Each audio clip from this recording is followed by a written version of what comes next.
નમસ્કાર દર્શક મિત્રો, 19 ન્યૂઝમાં આપનું સ્વાગત છે। સમાચાર મળી રહ્યા છે મહીસાગર જિલ્લાથી।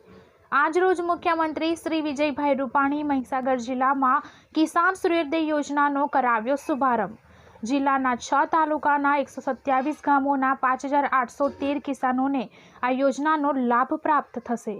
કિસાન સૂર્યોદય યોજના મહીસાગર જિલ્લાના ખેડૂતો માટે મંગલકારી બનશે। રાજ્યના ખેડૂતોની વર્ષો જૂની માંગણી ખેતીમાં સિંચાઈની સુવિધા મળે તે માટે દિવસે વીજળી આપવાની હતી, તે માંગણી સરકારે પૂર્ણ કરી। રાજ્ય સરકાર વીજ સેવા ક્ષેત્રમાં નવું સીમાચિહ્ન સ્થાપવા જઈ રહી છે। પાણી વીજળી માટે રાજ્ય સરકાર સનિષ્ઠ પ્રયાસો કરી છે। આ માટે ધરતીપુત્રોને રાત્રિ દરમિયાન વિશ્રામ મળે અને દિવસે જ વીજળી મળે તો ખેતી કામ દિવસ દરમિયાન કરી શકે તે માટે રાજ્ય સરકાર દ્વારા પ્રથમ તબક્કામાં પાટણ, ગીર સોમનાથ અને દાહોદ જિલ્લામાં વડાપ્રધાન શ્રી નરેન્દ્રભાઈ મોદીના હસ્તે કિસાન સૂર્યોદય યોજનાનો પ્રારંભ કરવામાં આવ્યો હતો। કિસાન સૂર્યોદય યોજના અંતર્ગત રાજ્યમાં બીજા તબક્કાનો પ્રારંભ કરવામાં આવ્યો છે। આ બીજા તબક્કામાં રાજ્યના 30 જિલ્લાના 2900 ગામોના અંદાજે 2.24 લાખ ખેડૂતોને દિવસે વીજળી આપશે।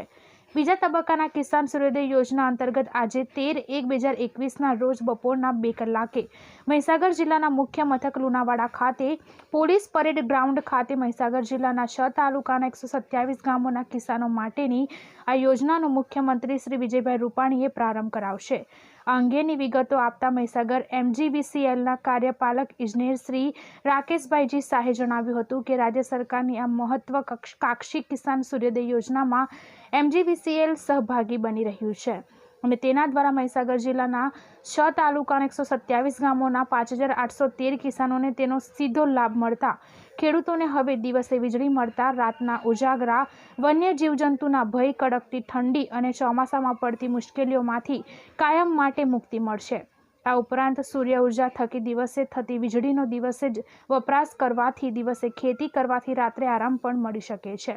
છેલ્લા 30 વર્ષમાં વીજ વિતરણમાં મધ્ય ગુજરાત વીજ કંપની દ્વારા વીજ સુવિધા બહેતર બનાવવામાં આવી છે। 3 દાયકા પહેલા જીબીના નામે ઓળખતા ગુજરાત વિદ્યુત બોર્ડનું કંપનીકરણ થયા બાદ મહીસાગર જિલ્લામાં વીજ સેવાની સફર આજે 21 સબ સ્ટેશન સુધી પહોંચી છે। મહીસાગર જિલ્લામાં